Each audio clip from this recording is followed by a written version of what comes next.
¿Qué tal? Buenas tardes. Yo lo primero que quisiera decir es que existen, bueno, hay formas de explicar, ¿no?, las cosas, pero hay una frase que yo aprendí en la facultad, que me la dijo un profesor, que me dijo, hay tres clases de mentiras: las mentiras verdaderas, las mentiras piadosas y las mentiras estadísticas, ¿sí? Dicho esto, ¿qué quiero decir? Que yo puedo dar vuelta a los números, y lo de 1 a 1, él después se desdice y dice, mucho cuidado, que esto es un virus. Eso es lo que tenemos que reafirmar, y es el concepto, porque ese de que uno contagia a uno, no nos olvidemos que los virus suelen no leer los libros, suelen no leer los trabajos ni las estadísticas. Entonces, está demostrado, por ejemplo, que un virus, como por ejemplo el de la gripe, si yo toso en el estudio de ustedes, estando 4, 5, 6 personas, contagio a 4. También depende de otro tema, que es el momento en que me encuentro enfermo, si yo estoy en ese momento eliminando el virus. Este virus es nuevo, estamos aprendiendo, estamos conociéndolo. Yo lo que pondría, no sé, con signo de pregunta, ¿podrá ser? Esperemos. Yo creo que dentro de 2 o 3 meses, cuando esto haya pasado, uno puede decir, sí, era 1 a 1, o no, era 1 a 3, las posibilidades de contagio y la reactivación del virus. Lo que sí nos tiene que quedar claro es que el efecto Loncopué es clarísimo. ¿Cuántas personas estaban enfermas? Una. ¿Cuántas personas se enfermaron después? ¿Se contagiaron? Y 19 de un solo tirón en un momento. Bien, entonces ahí yo te puedo contestar, es decir, si yo me agarro de ese número, ya te contesté, ¿o no?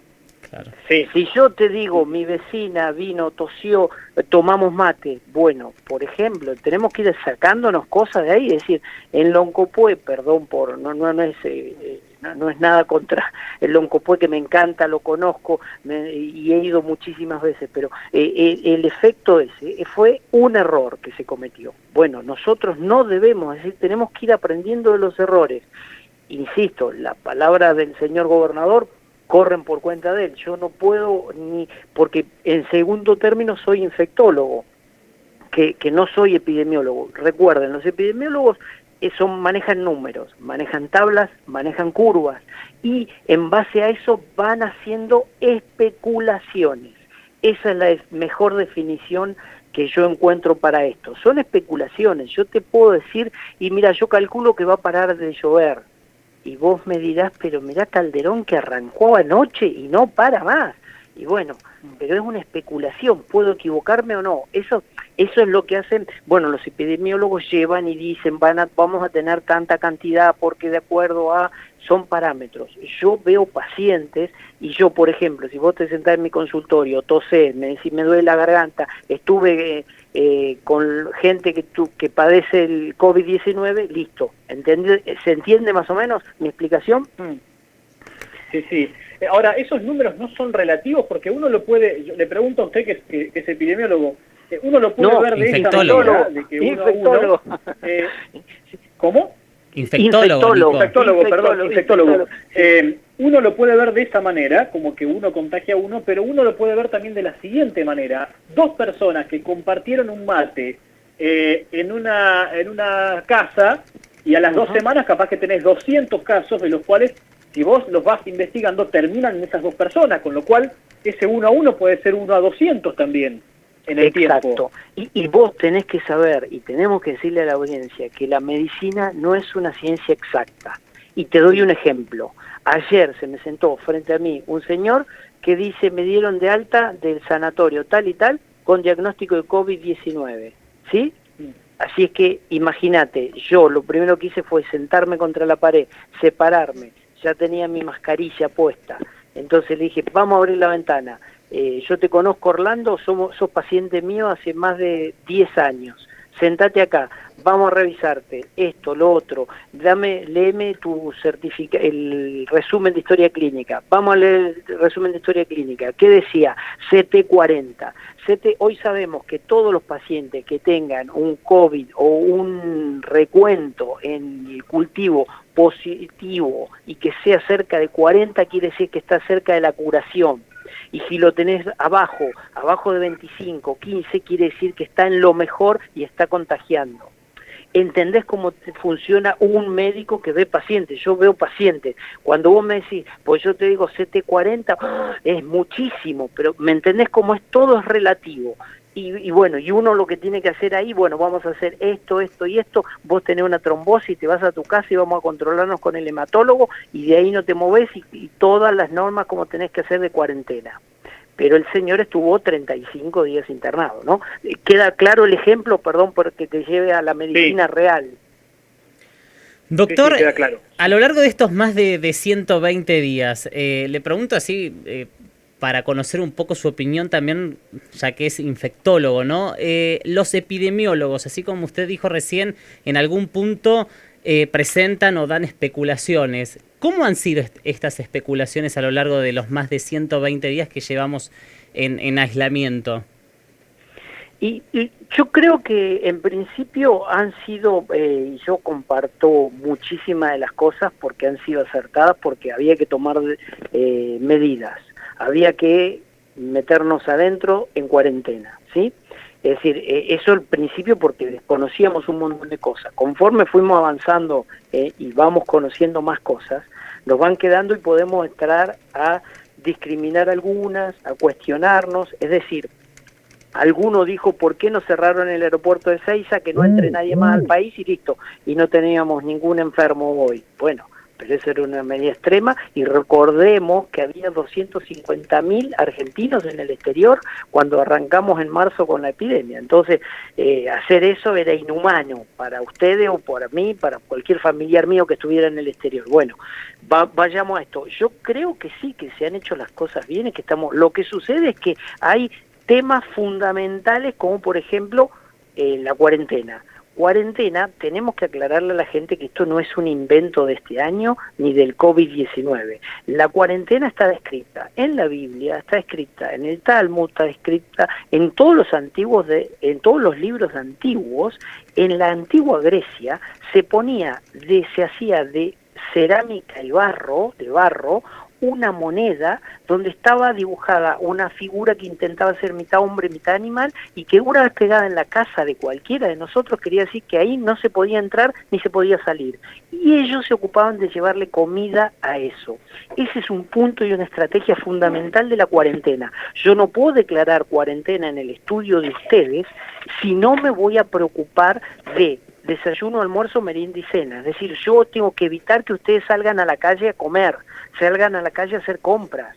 Es decir, yo tengo que proporcionarles. Tenemos que volver al tema fundamental y sencillo que es la asistencia social. Es decir, los agentes de asistencia social, el servicio social para manejarnos por vía telefónica. Tenemos que volver al agente sanitario para que el agente sanitario en los barrios llega y tome comunicación, pero tenemos que reestructurar nuestro sistema de salud. Ustedes vieron las notas de Buquerroldán, de colegas, ¿sí? Tenemos que saber que estamos en presencia de lo que se llama la puerta de un burnout. ¿Saben lo que es eso? Es el síndrome de desgaste profesional, que sucede en cualquier estructura con un estrés determinado. Y hoy tenemos que saber que nuestro sistema de salud en el mundo y en Neuquén y en la Argentina estamos sometidos a un tema de estrés. Ustedes vieron todas las noticias de los médicos de Buquerroldán, ¿no? Sí. Yo tuve oportunidad en diciembre del año pasado de ir a un congreso que se titulaba ¿Quién cuida a los que nos cuidan?, en clara alusión a la medicina laboral y los profesionales de la salud y al personal de salud, sean enfermeros, sean mucamas, sean los porteros, sea la gente que maneja el teléfono, el ambulanciero y los médicos. Es decir, ¿quién cuida a los que nos cuidan?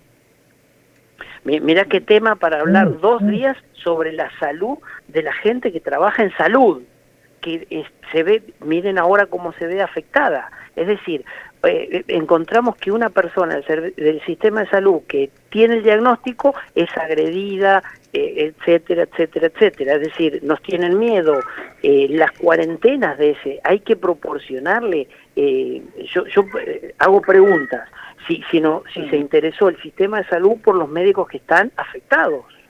¿Se entiende Ahora, lo que digo? doctor, Sí. ¿cómo, en base a su experiencia, cómo se hace después de tanto tiempo para que una persona crea en la cuarentena y haga cuarentena estricta cuando ve que los vecinos hacen lo que quieren, que incluso a veces el mensaje como puede ser hoy es medio confuso en cuanto a que uno contagia a uno? Cuesta, ¿no? Cuesta el doble, y eso después se puede pagar caro. Por supuesto, pero lo que yo te tengo que decir a vos es que primero está tu bien. Tenemos que ser egoístas. Primero tengo que fijarme en mí. Es decir, si los muchachos fueron a tomar cerveza a la esquina o jugaron al fútbol 5 y comparten la botella de cerveza, los que están en riesgo son ellos. Yo soy el que tengo, y por eso tenemos que proporcionarle a la gente las medidas y la concientización. Es decir, yo hoy, estoy hablando en primera persona, me manejo con barbijo, tapaboca en la calle, me lavo las manos constantemente, con jabón, con detergente, con shampoo, con lo que sea. Si voy a toser, utilizo el pliegue del codo. No me toco la cara, trato de evitarme. ¿Por qué? Porque yo toco. Yo, por ejemplo, estoy hablando en este momento, estoy eliminando microgotas de saliva que caen sobre la computadora, sobre el vaso, sobre la hoja de papel que tengo frente a mí. Toco eso y me lo llevo a los ojos y me enfermé. Entonces, ventilar ambientes, es decir, repetirlo hasta el cansancio. Ahora pasamos a una estructura individual y de cuidado individual. ¿Pero por qué, Nicolás? Sí. Sinceramente, porque nuestro país está agotado, la gente está agotada, y uno lo ve en el consultorio. Cuando yo te decía lo del burnout, es de los profesionales del equipo de salud, pero cuando vos te sentás en el consultorio y la gente viene y te dice, estoy ansiosa, yo quiero ver, y se te largan a llorar porque yo quiero ver a mis nietos, ¿me entendés? Que es un sentimiento totalmente entendible y que uno trata de emparentar. Dice, gente que te dice, no puedo dormir de noche. ¿Por qué? Y porque no está haciendo actividad física, no está caminando, no está haciendo nada. Miremos, bueno, los últimos 2 puntos, limpiar las superficies con lavandina, con agua, con alcohol, cuidado con la ropa, no echarle lavandina, pero esas serían las máximas. Miremos los europeos, por ejemplo, Alemania, Austria, en ningún momento suspendieron actividad física. En ningún momento suspendieron ni la bicicleta ni salir a caminar. ¿Por qué? Porque sabían. Pero ellos se manejaban con recomendaciones. Tan sencillo como está recomendado que usted vaya al supermercado en tal horario. Son recomendaciones. Es decir, nosotros tenemos que empezar a manejarnos de que la potencialidad existe, de que esto se va a mantener hasta que llegue un momento. ¿Qué quiere decir ese momento? Cuando lleguemos a un porcentaje que algunos especulan entre el 20% de la población total contagiada. Cuando, por ejemplo, Nueva York en este momento llegó al 18% y se le cayó la epidemia. Florida no pueden llegar a ese, están mucho más abajo del 10% y están explotando la cantidad de casos. Otra vez, volvemos a las matemáticas. Yo que hablaba mal de los epidemiólogos, pero lo que quiero decir es que ese número en Nueva York rinde porque dicen el 20% de la población está contagiada, entonces esos anticuerpos hacen que el virus se muera porque yo tengo anticuerpos, entro en contacto, listo. Se murió ahí. Claro. Cuando yo te contagié a vos, sigue el ciclo y seguís contagiando. ¿Se entiende? Es complejo, ¿eh? Pueden protestar. Sí.